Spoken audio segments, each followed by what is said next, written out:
Hello, and welcome to another episode of the Grae Area Podcast. Grae Area. I'm Shakoya D, and I have with me being Breeze. It's your boy Damani. And welcome to the Grae Area. If this is your first time here, this is a podcast about whatever we feel like talking about. It could literally be about anything, but don't forget to like, share, and subscribe. You can go ahead and do that now. Hit the notification bell so you get notified every time we post. And our podcast is available on all streaming. All the screaming pride. All streaming platforms that have podcasts. But let's jump into the topic, y'all. What we talking about? Today's topic is, it was a question that was asked to me last week, the week before. I feel like it was last week. It was last week. What two things excite you most in life, and what two things worry you most? So since I'm prepared, should I start? I think you should. Yeah. I think I got one. Yeah, I was gonna say I got one. I don't know if I got two, so I need time to think. Alright, so the two things that excite me most in life is that anything is attainable and there's no ceiling to my potential. Why? Why does that excite you most in life? Because I don't know whatever next looks like. So if I operate at my fullest potential, I've been saying, like I was telling you before, or I think I was telling you about, I just be like, let me operate as my highest self. Like when I wake up, let me operate as my highest self. I think today was a prime example of me operating as my highest self. Just things coming, and I'm just like, granted, I wasn't all the way prepared, but I was prepared enough to get the stuff done and just do it without thinking. So like, just kind of flowing with it. Yeah, and it's the fact that anything is attainable. I can dream as big as I want. My dreams could be as big as I want them to be. I don't know how they're gonna happen, but the fact that I know that they can happen, it's exciting. And the fact that I haven't even tapped into my fullest potential. I have yet to live at my fullest potential that I know I'm capable of. Okay, I like that. Yeah, I like that one. What about you? You gonna jump to me? Yeah. You know, I think we should do all the things that excite us most. Yeah, I was thinking that too. Yeah. It's always the second one that gets me, that trips me up. But I think the first thing that excites me, I'll say, is just the opportunity to create. So just like myself, like just stuff. I think that's one of the things that really gets me excited now. Just because in a similar way, I never know what I'm about to make, and it's like I never know what it is until I'm there. And I think that usually is like, oh snap, let's just see what I come up with today. The Lions be a perfect example of that. Yeah, exactly. I was like, I would have never thought of that. Yeah. But that's the thing, and then a lot of the times when you get into it, I mean you know, because you do live content anyway. But when you're doing like the live content, you really just have to pick and pop and use whatever you have. And if you start thinking about, dang, does this work? Does this not work? It's like you'll throw yourself off. So just kind of going in it, I'm like, all right, this was the first thing I thought of. I didn't really give it too much thought, and just kind of going with it. So I think that's something that's at the moment I would say excites me the most. I guess the second thing. I guess the second thing would just be the opportunity to be here. Like I think that's probably something that's been really ringing true for me as of late. Because everywhere I'm at, it just feels like damn, I'm actually excited to be here. Wherever I'm at, I'm excited to be here. Whether I'm at work, whether I'm just randomly having this conversation at a grocery store, like it's just like the fact that I'm here is. It's beautiful enough for me to be excited. So it's like, oh snap! I had no idea what this conversation was gonna bring me. I had no idea that me looking at this cereal box would spark an idea for something else that I wanted to do. But I think those are probably the two things that excite me the most. Oh, just off the top of my head, I can't even really I like y'all answers. Yeah. Y'all make me. Should have went first. I was gonna say y'all make me wish I would have went slipping. first. Happens. Cause I was like, dang, I was gonna say that. That was gonna be my second one. And when you said, I was like, dang, that was my first one. That's all I had. But okay, so for me, I feel like one thing that excites me the most right now is, just the excitement of what is to come. I feel like I'm in a space, or I used to be in a space where I've always been a dreamer, but I feel like I would limit my dreams, and I would limit unintentionally, but a lot of times I would, I guess, limit what I was doing, like put it the current work that I was doing, because I was limiting my dreams or my beliefs or what could possibly be. But I guess like the excitement of not even, like you said, like not really knowing what's next, but just knowing that it's gonna be great. I'm excited about that. And I also feel like I'm excited about the constant opportunity to reintroduce myself to me. I feel like it's been exciting to meet who I am each day, each and every day, and meet myself as I'm growing, as I'm changing, like really figuring out who I am at 27 and figuring out what I like and different things like that. It's been very cool, but it's also been aiding in me just living the life that I want to live. So I'm excited to continue to do that and to kind of dive deeper into that. So, yeah. That's fine. See, I knew there was a reason why you left your answer for last. Good stuff. My answer, y'all answers was better than mine. Well, not better, but they were good. So that's subjective. Yeah, definitely. But I feel leave a comment in the comments. Let us know who had the best answer and what you're most excited for. Yeah, that's more important. What you're most excited for? What are you most excited for? And this is weird too, because like I feel like this year I've been. Sorry. Don't worry about them bugs. Those bugs? Those is bugs. Yeah, cicadas. Oh, I we thought in that the was South. a little alarming thing. Oh, nah. Cicadas. Okay. Going crazy, especially when I be on live. Yeah. They been going crazy last week. They was like, "Oh, those cicadas." Usually they be like, "The birds." It sounds. Where you at? Yeah. It sounds so peaceful. Now they be like, "Yo, them cicadas going crazy out there." They have been. It's weird. I'm sick of it. But anyways,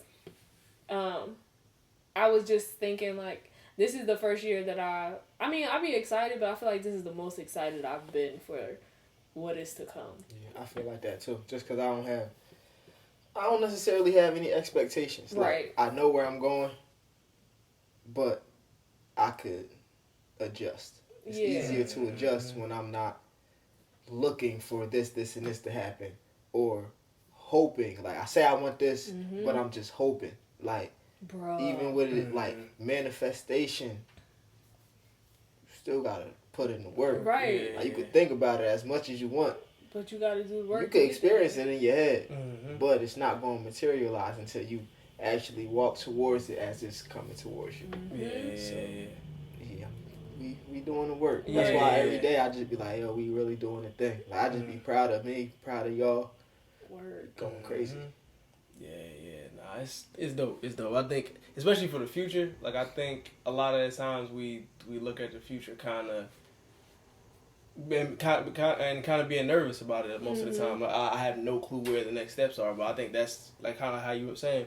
That's really where a lot of the excitement comes from. It's like, damn, I really don't know. So one of the things I've seen people talk about is like, oh, like what worst case scenario? It's like, dang, what if everything goes wrong? What if everything goes way more right than I could have ever imagined? Right. I'd be so hype off that. Like, yo, what if it's better? Go ahead. It's crazy though, cause like I used to hear people saying that, like you hear people go, oh, well, what if this goes wrong? And then they're like, but what if it goes right? And then like you be looking at them like, that's corny, but it really be like, why are you thinking about the worst case scenario? What if like now, I think I did this like yesterday. I was like, worst case scenario, I'll make $500,000 this year. Like, I'm gonna start saying stuff like that.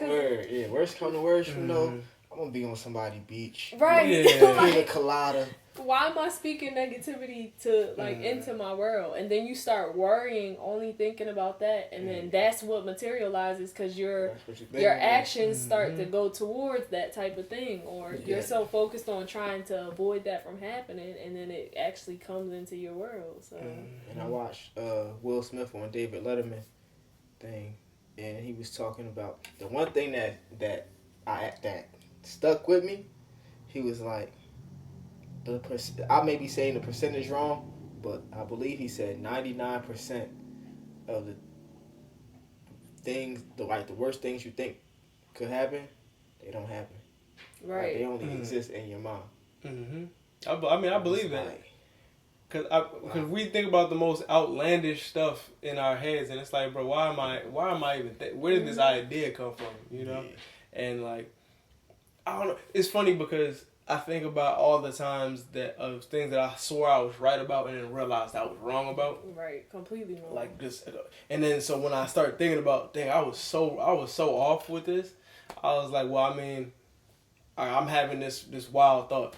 It's like, what if I'm very wrong about this? And it's like, all right, well, cool. Or let's say I'm having a good thought. What if I'm wrong about that? What if it's better than I thought it was going to be? Right. And then it's like, oh snap. Well, I mean, if I've been wrong this time and it ends up being better, that's even shout out to me. Like shout out to what I'm doing, you know. So that's also like how, because I feel like some of it has to do with the way that we're taught as children, or even the things that we see, the mindsets of the people that we're surrounded by when we were growing up. Mm-hmm. Because a lot of times, even if you think about like babies are fearless. They don't know that anything bad could happen. They're just doing stuff. They're trying things. They're trying to walk. They're doing whatever.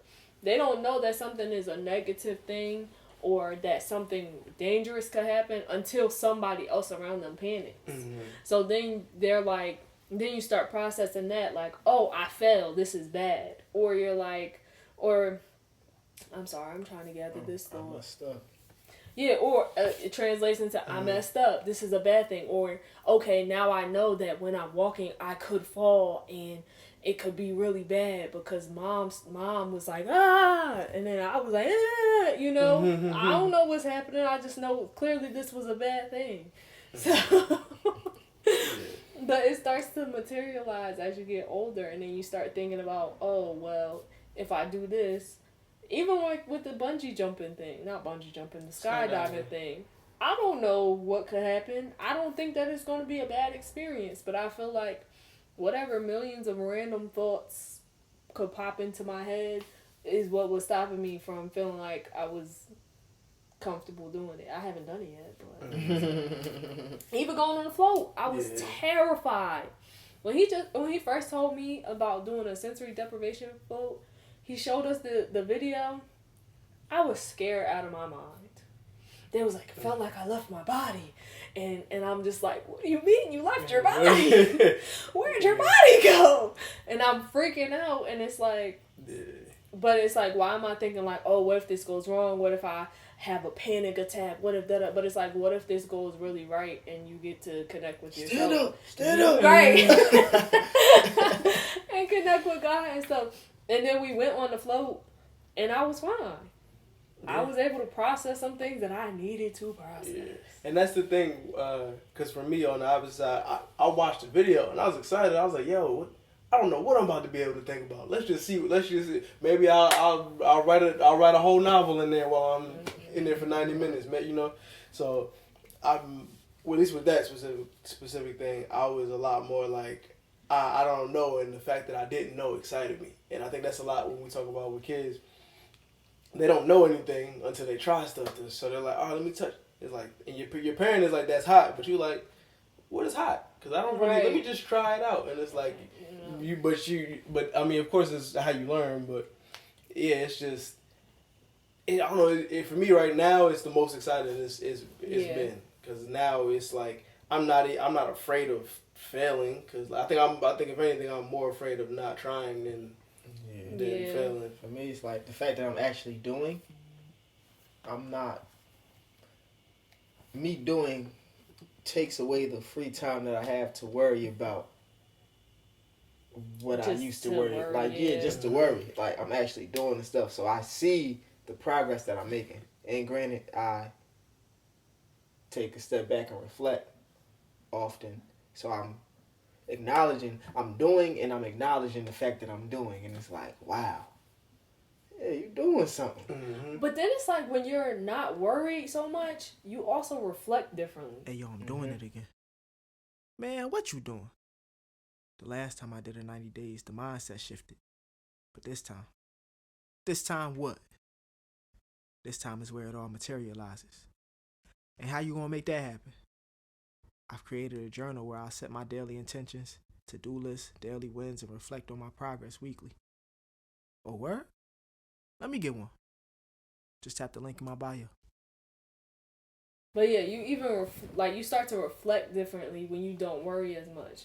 Because even if we relate it to like money, I feel like when I worry about money a lot, the thing that I reflect on is not, oh, I did this thing and it was great. It was, dang, how much money did this cost me? Word. And it'd be like, for me, sorry to cut you off. Right, good. Like with the money thing, it don't be the fact that, oh, I just paid everything paid for. So I don't really I could wait a couple of days. Mm-hmm. Everything paid for. Now it'd be more of a, dang, I don't have such and such in my account, Mm-hmm. or I only got $50 left. I still gotta eat. Like just little stuff, but everything is paid for. Mm-hmm. I get paid next week. And granted, intellectual property that we working on, all it take is one. Right. If it come to songs, all it take is one. If it, anything, Yeah. all it takes is one. Yeah. Like one day, one post, one live could go crazy. Right. Like, One song. one song, One one item, shirt, like one shirt. one going pair crazy. of hoochie daddy shorts. Coming Shameless soon. plug. Shout out Ami. Right. Word. So. Shout out Ami. So we just gotta, I guess, not worry. Like the not worrying part. And you used to tell me, what did you used to say? Worry is like a form of doubt. Is that what you said? I was saying worry is a lack of faith. That's Yes, what I agree. that's what you worry, said. because it's like if you had faith, you wouldn't worry. And it affects your feelings too. Like if life is a feeling process, like the feeling is the secret. So if Read that book, y'all. the secret, Listen to it. if feeling is the secret, No, feeling No, is the feeling secret. is the secret. No, I'm saying. Yeah. Nah, but the book that I was talking about is Feeling is the Secret, not The Secret. That was two different books. I ain't listened to or read feeling is the secret. I just listened to the secret. Listen to The Secret and And Feeling is the Secret. Word, I gotta check that out. But if feeling is the secret, worrying isn't the feeling that you want, because it brings all these negative Stuff, emotions. yeah. It don't feel good. So, and then it just mess everything up. It mess up the flow. Yeah. Just mess And everything the up. craziest part is that you're worrying about stuff that hasn't happened yet. Yeah. Like we'll be sitting there, we're making some. Then what if this doesn't work? What if my money gets so low that I can't? What if all of these what ifs, and it's like, bro, none of this happened yet. We here at this very moment, at this very juncture. You have everything you need to do whatever you need to do. So it's like, let's just. And then going forward, you can work on making sure you have excess than what you need to do. So it's like, you just gotta not worry. Yeah, which is a hard thing, especially as creatives. I think we tie a lot of what we're doing to. So if we're making these things and we're not getting like financially, there's a word. Backed. Not back, but compensated. Compensated. Financially compensated for our efforts. Some of the time, we're looking at it like, "Hey, this isn't actually working." But that's because everybody else look at it like but you're not getting paid for it. Yeah, You're not getting paid for it yet. But it only takes one. one. Right. Especially how technology and everything is right now. You could post something, upload a song, upload a blog. A vlog could go crazy, and everybody be like, "Oh, I like this." You could become a meme. You just have to be prepared to do what needs to be done. monetize Yeah, from it. you gotta have the proper channels in place so that whenever it does happen, you can make sure you do start getting paid from it, or you do start getting whatever exposure that you need. Or what I'll say to kind of like make it more concise, I think all it takes is one for you to get the attention, and then after that you need it's not gonna just take one. It takes more for you to for you to sustain. The one is the spark. Yeah, that's all it is. To get the flame going. But that's why you need to have everything else in place so that once it does kick off, you can go ahead and keep going with it, like, and not be like, all right, this happened, now what? You know, but just go. I was gonna say, just gotta. I think not worrying is like the main thing, and I think that's why I've been able to be excited. Yeah, me too. I worry a lot less. Yeah, and I used to worry a lot.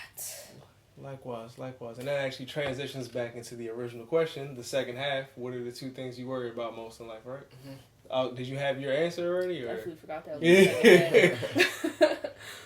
So the two things that I worry about most, it was more difficult to think about what I worry about, just because I do my best not to worry or even think about worry.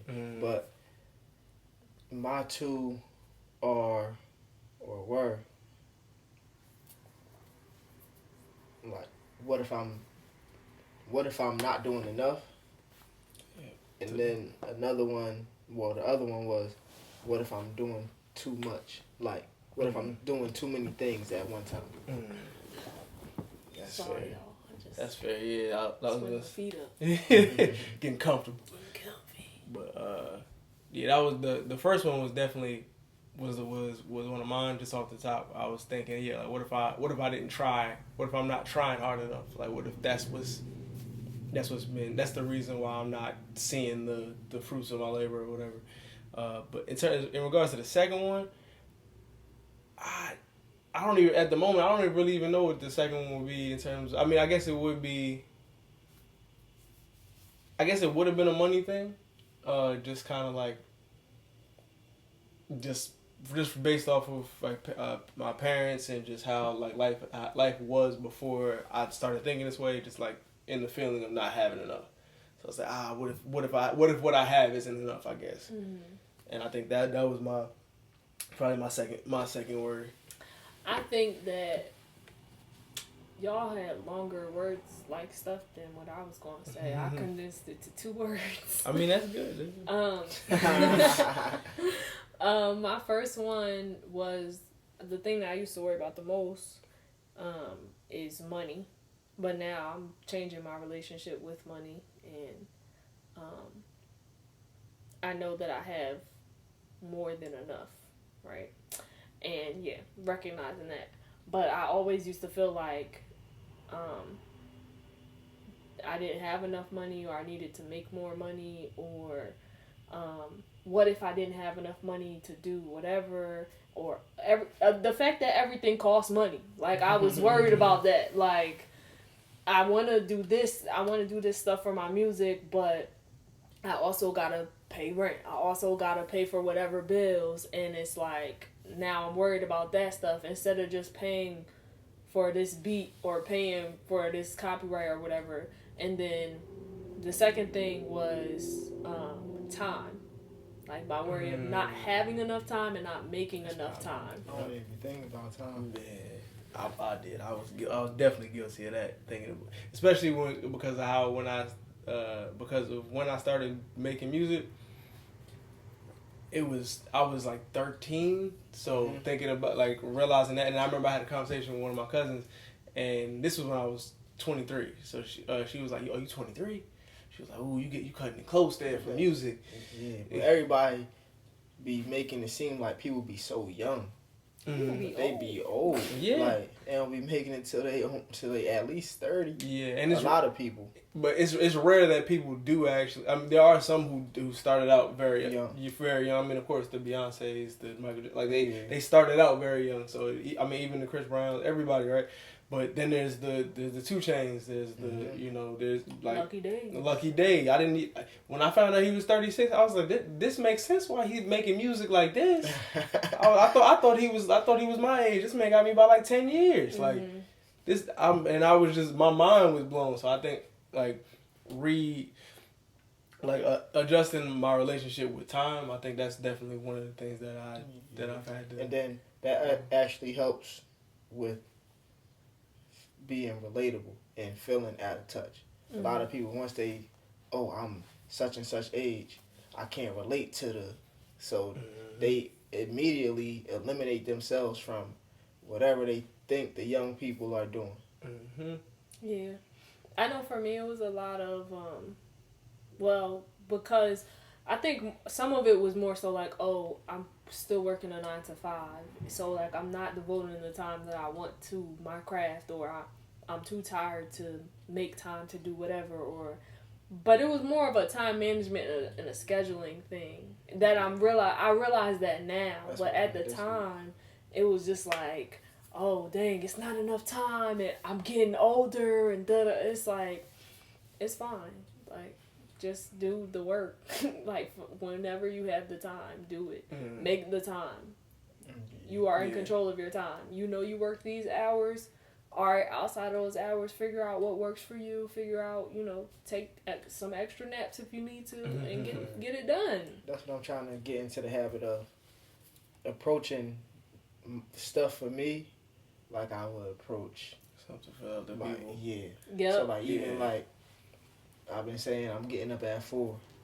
If I had to work at 4, you would have been up. Yeah, same. Would have been up at 3. Yeah. Like just stuff like that. Yeah, I mean, we're a lot less strict with ourselves most of the time, and it's unfortunate. We shouldn't be that way, but we're a lot less strict with ourselves because it doesn't feel like we're gonna hold ourselves accountable. I think we just have to find a way to trick ourselves into being like actually holding ourselves accountable. I don't even think we gotta trick ourselves. Just gotta make the decision. Yeah. Like make the agreement decision that, okay, this is what I'm doing. I come before this job. I come before anything. That's what we gotta realize. I come before anything. Sorry.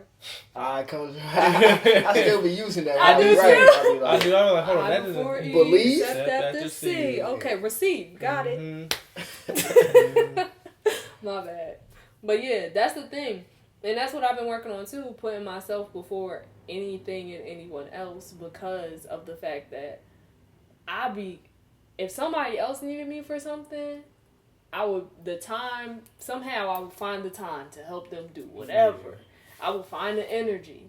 But when I need me to do something, I'll be like, you know what? I'm going to just stay here for extra 10 minutes. Yeah. We'll see what happens. 10 minutes turn around. Right. And then it don't get done, and then I'm mad at myself because it didn't get done. And then I'm trying to blame work. I'm trying to blame whatever. It's like, nah, you just didn't do it. Yeah, and I think something that helped me, it was either TikTok or it was something what Kobe was talking about. But he was like, a lot of the times we say we wanted. The reason why you didn't do it was really just because you didn't want to do it enough. Like it's not even like sometimes it is too tired, but what they say is like, hey, if you want to do it, you'll find a way. If not, you'll make an excuse, right? So it's like we make excuses for ourselves because like we wanted to do it, but we didn't really want to do it. Because when you really want to do stuff, nothing ever really stops you. Like when like you want to get a job, you get a job. You want to go out, you go out. Like not like. It doesn't almost to the point where like it doesn't matter how your body feels. You could be feeling a certain way. It's like, hey man, I want pizza tonight. I'm gonna give me some pizza tonight. Yeah, like I don't care. Even if it ends up being bad, I'm gonna give me some pizza tonight. And then like charge it. And then it happens. So I think it's charge it. Run the car. Wonder car. But that's not what he said. That's not what I said at all. I was gonna let it rock. He said, run the car. Wonder car. I was like, all right, well, I mean, it's magic. Oh, I'm about to start saying that. Wonder car. Swipe it. Nah, don't do that. Don't take financial advice from us right now. Later. Ever. Maybe later. At some point. In life, yeah, later. Not on this podcast. Actually, no. We are not legally. We're not financial advisors. Yeah, we're not financial Go see a advisors. professional. Yeah, Please. see a professional. We still figuring it out now. Right. But yeah, I think when you actually want to do something, nothing stops you when you actually want to do it, and that's something that I've learned just in general, just with everything, even if it's like the mindless, like the stuff that I'm not even thinking about. Whether it's like if I want to scroll, I'm gonna scroll. Like stuff isn't unless if I want to stop, I'll actually stop. But until I want to, like really, really genuinely in my heart want to do something, that most of the time I'm not moving for real. Right. So it's just kind of making that adjustment. I won't even eat. Like I'll sit there and not eat, knowing I'm hungry or I should eat. And if I really want to get something done, like I'll just make sure I'm sitting there and getting it done before anything else happens. So like I definitely feel that on a spiritual level.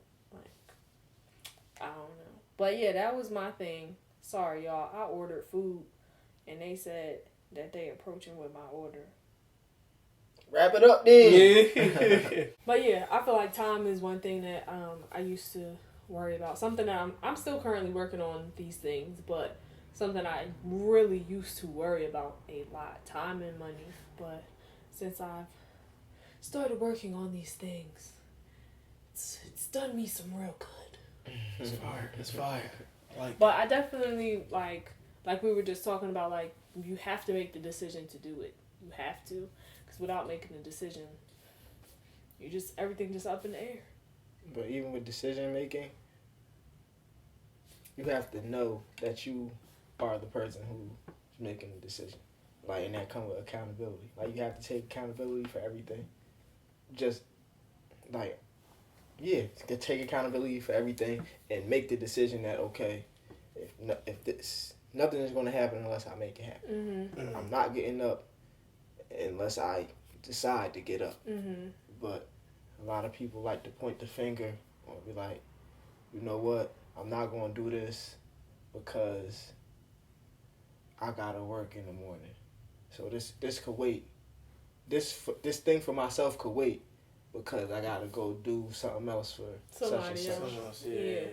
That's definitely true. What you about to say? Yeah, I was gonna say I think the decision making that's really been a super key thing for me as of late. Like just not being passive with the decisions. Like I used to pass up a lot of the opportunities to make the decisions, just because I doubted that maybe I won't make the right decision.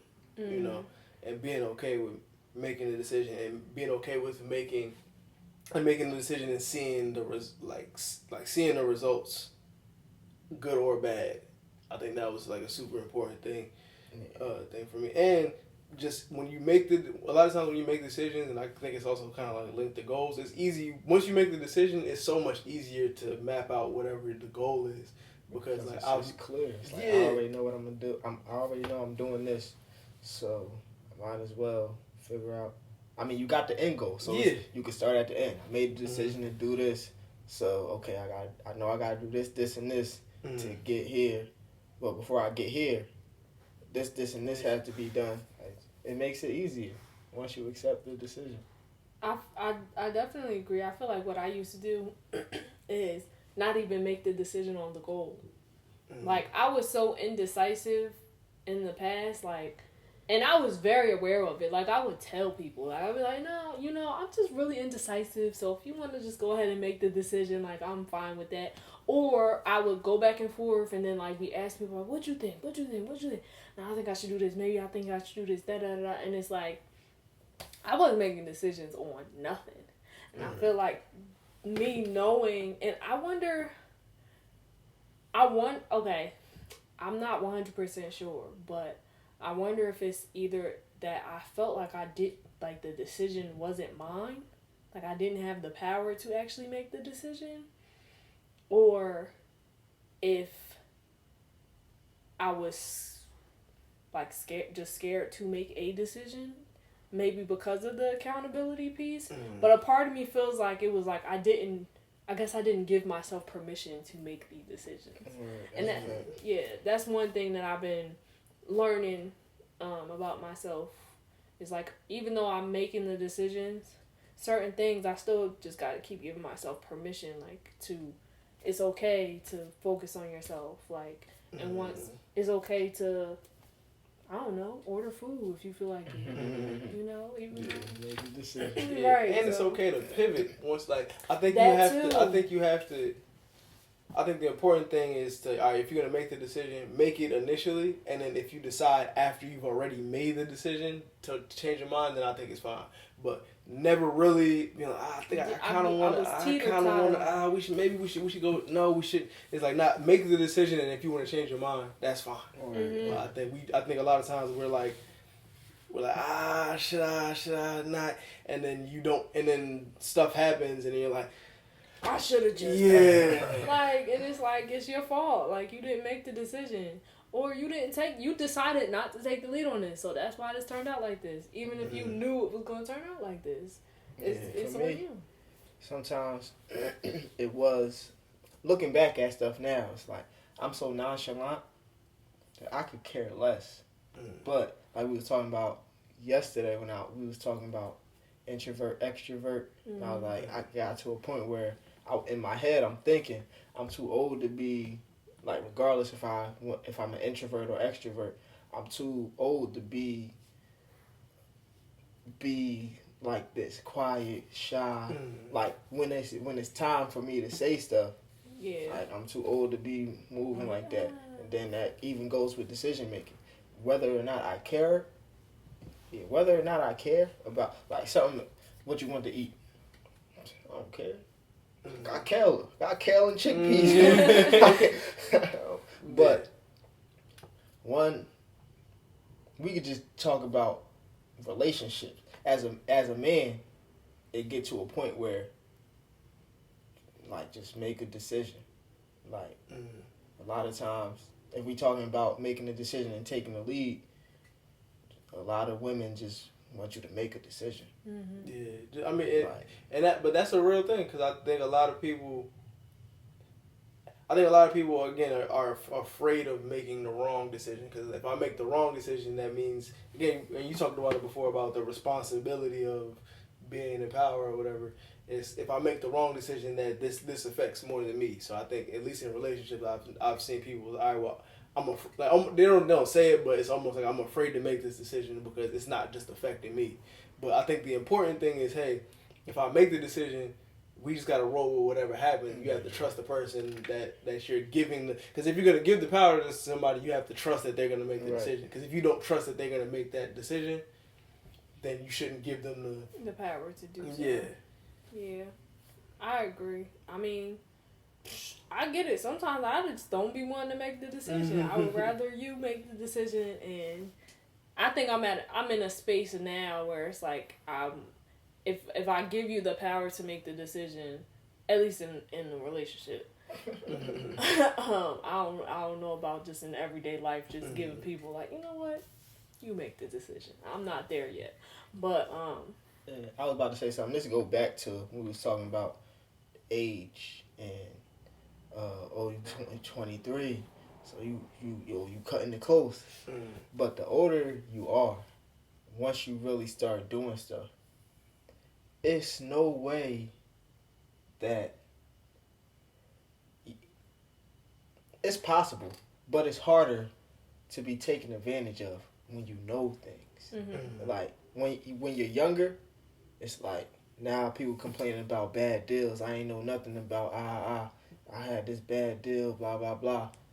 But as an adult, it's like it's not as, I don't feel like it's as easy for.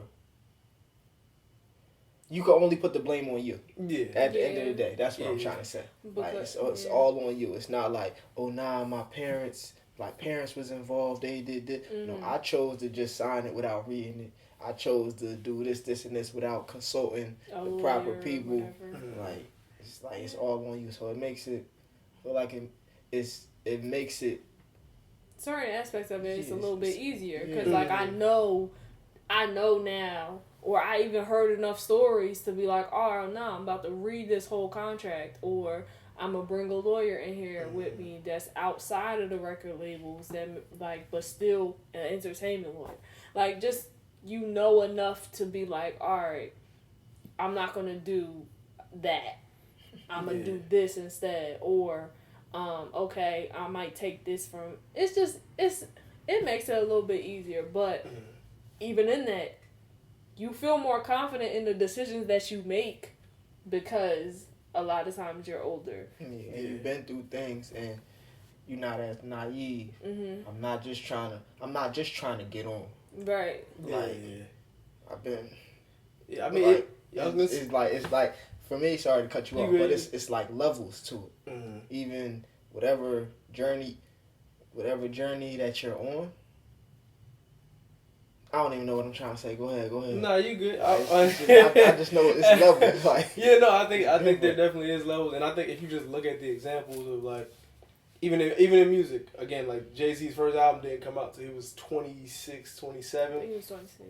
So and then even when you, sorry to cut you off, when you have access to these different things, you're thinking different. Yeah. So if we talking about Jay-Z, his business aspect, his business savvy is different than it would have been if he was 18. Yeah. Granted, he was probably still a great businessman, but the moves that he was making at 30, completely different. Like the things that he cared about at 30, way different than 18. But that's not true for everybody. Yeah, it's not true for everybody, but I mean, he spoke about that before he was talking. He just mentioning like he had the luxury of living a full life before he even got to music. So by the time he got to music, a lot of the stuff that he was able to kind of like, not everything, but a lot of stuff he was able to circumvent. So I think even if you're talking like a Kanye, like he wasn't 16 when he was Kanye. He was like, he was a lot older. But I think when you're younger, I think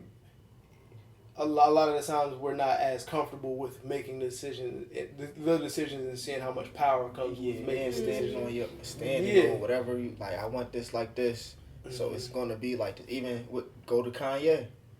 My album is coming out regardless if y'all help me or not. He's spending all his money on albums, like on his album to come out how he wants it to come out. Like, he be like, nah, we not Jamie Foxx.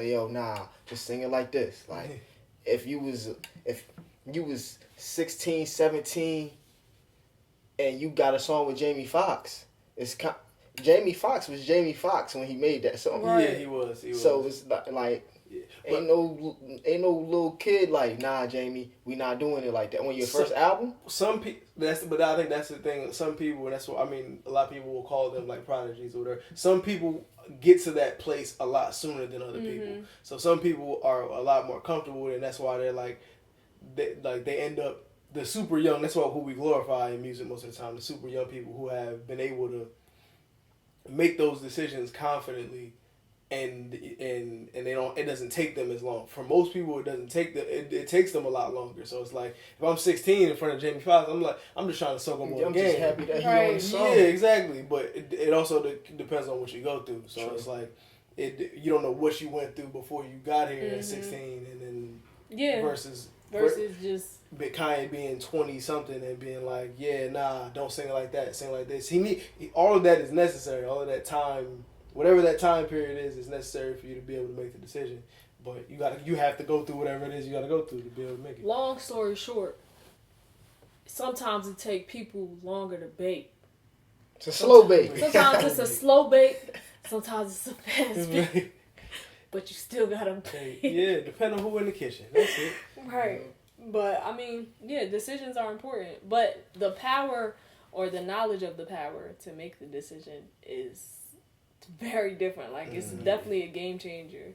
Like, especially when you apply it. I know we've been talking about music, but when you apply it to all aspects of your life, like, even in relationships or even in me, if I say I want you to make the decision, that's still me making the decision to allow you to just make the decision. Like, and then, like y'all said, being able to roll with whatever happens after that, that's the accountability that I would have to take. Yeah, you have to trust the fact that, even if I don't make the right decision, that you're okay with whatever decision I make. Yeah. So it's like, even just knowing that and still being able to take accountability of that, because like if something goes left, and I'm just yelling at you, it's like, well, you made the choice to tell him this was solely his decision. So it's just like, it's a powerful thing. And I feel like, you know, people be, I feel like decision making is underrated. Yeah, I feel like it's underrated by the masses. Also, I think, and I've heard you guys say this a lot though, but like recognizing that if there's a problem that nobody else sees but you, clearly it's up to you to like, you should be the one to address it, because that's something that happened to me at work. I'm looking around, I'm like, nobody sees that this is a problem yet, and I'm the only person that sees that this is a problem, and it's like I should probably be able to fix it, because I have the foresight to be able to, like, oh, that's not gonna work out. But most of the time, in being the nonchalant person, in being the just like too cool for school, whatever it is, right? It being like, oh, this is above my pay grade. This is where, like, you know what? I know this is a problem. Somebody should fix it. Somebody should come fix this. Yep, and that's really what it'd be like. Somebody needs to do something, because I'm not trying to be responsible for whatever happens after this decision. And it's like, I think if we take control of it more, so I think we'll end up in a better position. I agree. I definitely did it's above my pay grade the other day. Oh, yeah, I'm not gonna lie, because it was above my pay grade. So, I mean, you're not gonna give me these extra responsibilities without bumping my pay up. So somebody gonna have to handle that when they notice. But yeah, so in conclusion, guys, decision making is underrated. There is power in your decision.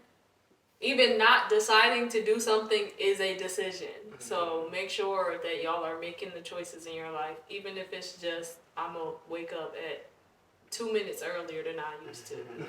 It's still a decision. What else we talk about? Comment below and let us know, like, what is the things that you're most excited about in life? What are the things that you worry about most in life, or you used to worry about most in life? You know, like, talk to us. Just leave a comment. Just leave a comment. Just say hi. you know. But yeah, don't forget to like, share, and subscribe, and tell a friend, and tell a friend, and tell a friend, and tell a friend. But we'll catch y'all next time. Thanks for stopping by the Grae area. Bye. Adios. Stay black, people.